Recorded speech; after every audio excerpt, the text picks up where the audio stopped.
के सफर की एक सच्ची कहानी है जहां पर क्रू मेंबर्स को न सिर्फ जिंदगी की इंपॉर्टेंस का पता चलता है बल्कि उन्हें इस बात का भी एहसास होता है कि कुदरत के आगे, किस्मत के आगे इंसान की कोई हैसियत नहीं है। Bollywood silver screen presenting in the heart of the sea. ये कहानी शुरू होती है सन 1850 में, जहां पर हरमन मेलविल नाम का एक राइटर थॉमस निकरसन नाम के एक आदमी के पास आता है। दरअसल आज से 30 साल पहले यानी कि सन 1820 में एक्सिस नाम का एक पानी का जहाज डूब गया था। जहाज डूबने के बाद क्रू मेंबर्स को बहुत संघर्ष करना पड़ा, जिसमें कुछ ही लोग बचे। और आज 30 साल बाद उन बचे हुए लोगों में थॉमस ही एक ऐसा इंसान है जो जिंदा है।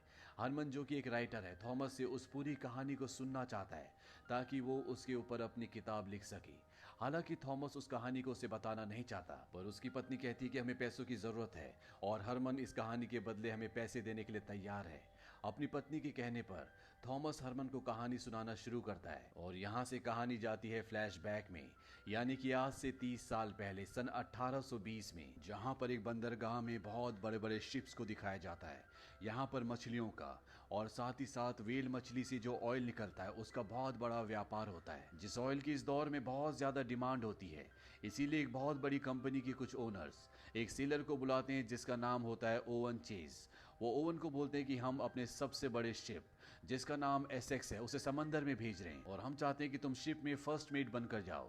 ये सुनकर ओवन बिल्कुल भी खुश नहीं होता, क्योंकि आखिरी जर्नी के बाद उसे वादा किया गया था कि उसे अगली जर्नी में शिप का कैप्टन बनाया जाएगा और उसे कैप्टन ना बनाकर कैप्टन के बाद की जो पोजीशन होती है वो दी जा रही होती है, जिससे ओवन बिल्कुल भी खुश नहीं होता। कंपनी के ओनर्स उसे कहते हैं कि अगली जर्नी में हम तुम्हें कैप्टन बना देंगे।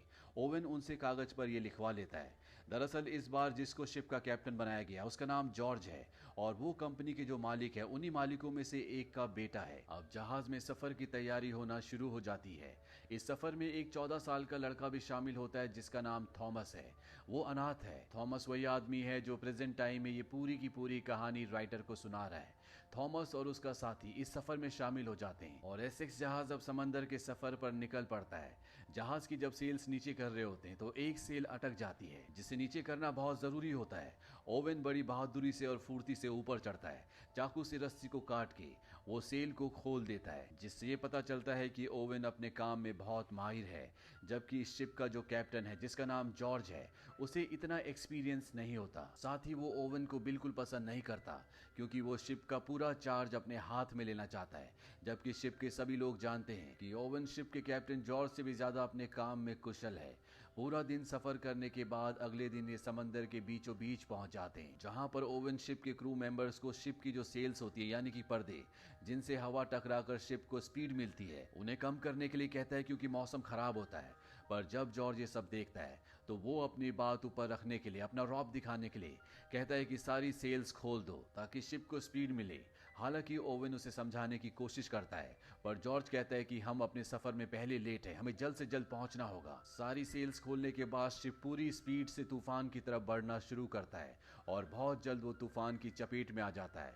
ये एक बहुत बड़ा तूफान होता है जिसमें शिप को बहुत ज्यादा नुकसान होता है। हालांकि ओवन का फैसला बिल्कुल सही था कि उन्हें सेल्स को कम रखना चाहिए, पर जॉर्ज ने अपनी बात ऊपर रखने के लिए, अपना रुतबा दिखाने के लिए सारी सेल्स खोल दी, जिस वजह से शिप को बहुत ज्यादा नुकसान होता है। तूफान पूरी तरह से थमने के बाद जॉर्ज ओवन से कहता है कि हम जल्दी वापस जाएंगे ताकि हम अपने शिप को रिपेयर कर सके।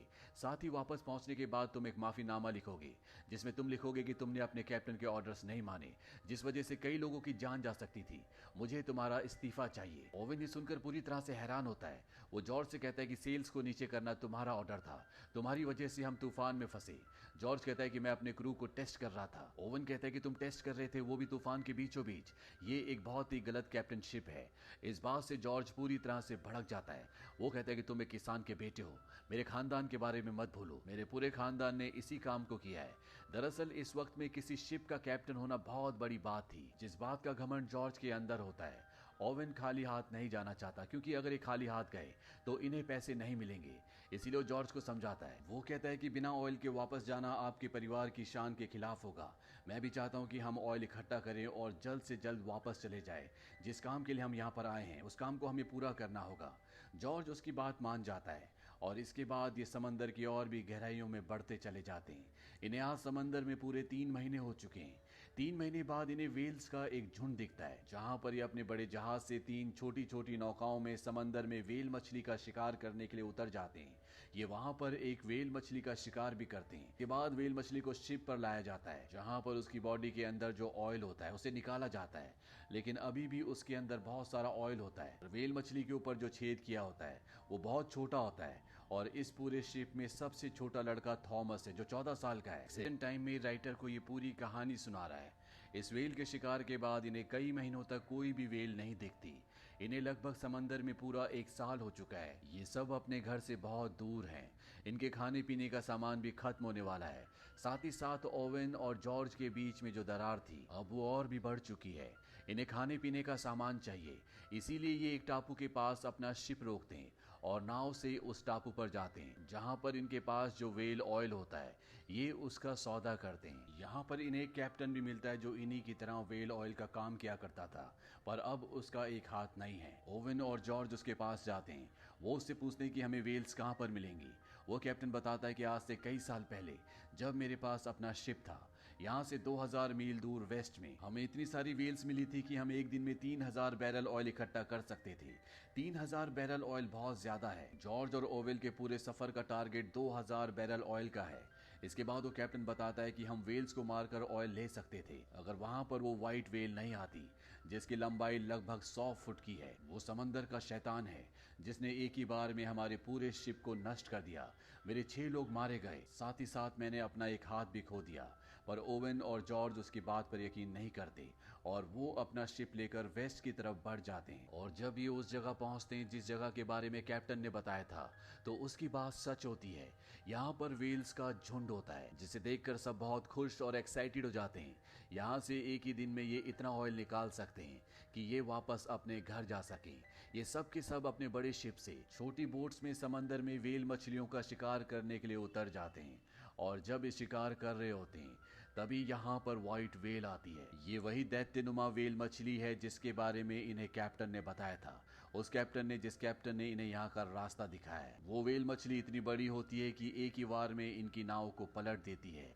इसके बाद इनके बड़े शिप पर भी वो हमला करती है, जिससे इनका शिप नीचे से लीक होना शुरू हो जाता है। पर ओवेन इस वेल मछली का शिकार करना चाहता है, इसीलिए वो अपने भाले को डबल करता है और वेल मछली पर निशाना लगाता है। उसका निशाना एकदम सही जगह पर लगता है। भाला वेल मछली के शरीर में गड़ जाता है। ये भाला एक रस्सी से बंधा होता है और ये विशाल वेल मछली लगातार पानी की गहराइयों में जा रही होती है। एक पॉइंट पर आकर इनकी रस्सी खत्म हो जाती है। रस्सी का छोर शिप के बीचों बीच जो पोल होता है उससे बंधा होता है और बहुत जल्दी इनका वो पोल भी टूट जाता है। इनका पूरा शिप डैमेज हो चुका है, जो लगातार डूब रहा होता है। वही वेल मछली के शरीर में जो भाला गड़ा होता है वो भी उसके शरीर से निकल जाता है। ये सब के सब अपनी कश्तियों में पानी में उतर जाते हैं और कुछ ही पलों के बाद इनका पूरा शिप पानी में पूरी तरह से समा जाता है। और अब इनके सामने एक ऐसा सफर है जिसके बारे में इन्हें नहीं पता कि ये सफर इन्हें कहाँ ले जाएगा। एक बार फिर से किस्मत इनका साथ नहीं देती। समंदर में एक बहुत बड़ा तूफान आता है, जिसमें इनका एक साथी जख्मी भी हो जाता है। इन्हें समंदर में इसी तरह से बहते हुए पूरे 34 दिन हो चुके हैं।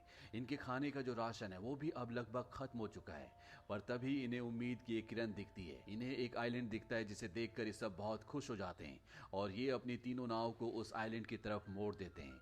पर तभी एक बार फिर से वही विशाल व्हाइट वेल मछली जिसने इनके शिप को डुबाया था, वो एक बार फिर से इन पर हमला कर देती है और इनकी सभी बोट्स को डुबा देती है। ये सब के सब बहते हुए किनारे तक पहुंच जाते हैं, यानी कि अब ये सब के सब आइलैंड पर हैं। यहाँ पहुंचकर ये फैसला करते हैं कि ये यहाँ पर दिन रात आग जलाकर रखेंगे, ताकि दूर से अगर कोई शिप गुजरे तो आग और धुआं देखकर उन्हें समझ में आ जाए कि इस आइलैंड पर लोग फंसे हुए हैं। वही ओवन को दिखाया जाता है जो खाने की तलाश कर रहा होता है। तभी उसे एक गुफा दिखती है। वो गुफा में सबको बुलाता है।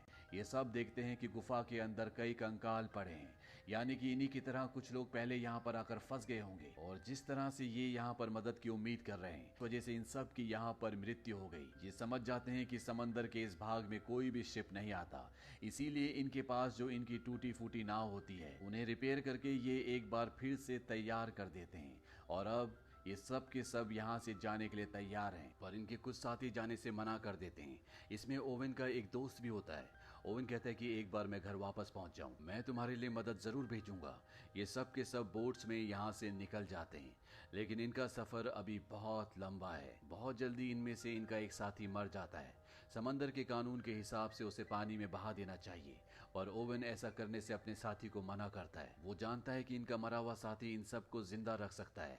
वो इन सब के लिए खाना है, क्योंकि इनके पास खाने के लिए अब कुछ भी नहीं होता। इसीलिए इन सब को अपने ही साथी को खाना पड़ता है, जिससे थॉमस, जो मात्र 14 साल का है, वो पूरी तरह से खौफजदा हो जाता है। पर अभी भी इनकी प्रॉब्लम का कोई सोल्यूशन नहीं निकला, क्योंकि इनका सफर इन्हें नहीं पता कि कितना लंबा होने वाला है। धीरे धीरे इन्हें समंदर में 71 दिन हो जाते हैं, और अब ये अपना पेट भरने के लिए एक गेम खेलते हैं, जिसमें जो भी हारता है उसे अपनी जान देनी पड़ती है, ताकि वो बचे हुए लोगों का खाना बन सके। अब जब ये गेम खेलते हैं तो उसमें जॉर्ज, जो कि शिप का कैप्टन था, वो हार जाता है। उसके कजन को कहा जाता है कि तुम्हें जॉर्ज को मारना पड़ेगा, पर वो जॉर्ज को नहीं मारता, बल्कि वो अपने आप को गोली मार देता है। जॉर्ज, जिसे अपने कैप्टन होने पर अपने खानदान पर बहुत घमंड था, कुदरत ने उसके पूरे घमंड को अब चकनाचूर कर दिया है। ये कई दिनों तक समंदर में इसी तरह से बहते रहते हैं, और एक दिन फिर से वो विशाल व्हेल, जिसने इनके शिप को तबाह कर दिया था, इनके नाव के बीचों बीच आ जाती है। ओवन अपने भाले को उठा लेता है ताकि वो इस व्हेल को मार सके, और जब व्हेल उसके पास से गुजरती तो उसे वो घाव का निशान भी दिखता है, जो पिछली बार उसने भाला मारकर इस व्हेल मछली को दिया था। वो उसकी आंखों में देखता है। कुछ पल सोचने के बाद ओवन उस पर हमला नहीं करता। व्हेल मछली चुपचाप वहां से चली जाती है, और इसके बाद वो कभी भी उनके पीछे नहीं आती। कुछ दिन और इसी तरह समंदर में सफर करते हुए कैप्टन जॉर्ज और ओवन की जो बोट्स होती है वो दोनों की दोनों अलग हो जाती हैं, यानी कि ये दोनों एक दूसरे से अलग हो चुके हैं। पर बहुत जल्दी पास से गुजरता हुआ एक शिप दूरबीन से कैप्टन जॉर्ज की बोट को देख लेता है, और उन्हें रेस्क्यू कर लिया जाता है। वहीं दूसरी तरफ ओवन की बोट लगातार पानी में बह रही होती है।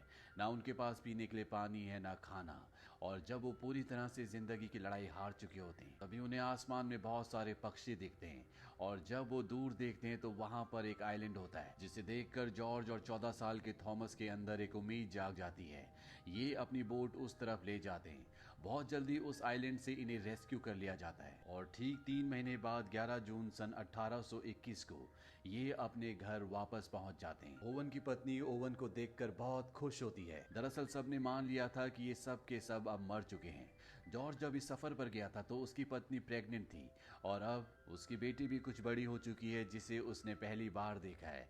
इसके बाद वो कंपनी जिसने ओवन को और कैप्टन जॉर्ज को इस सफर पर भेजा था, वो इन दोनों को बुलाती है। वो कहते हैं कि बहुत जल्द इंक्वायरी होगी।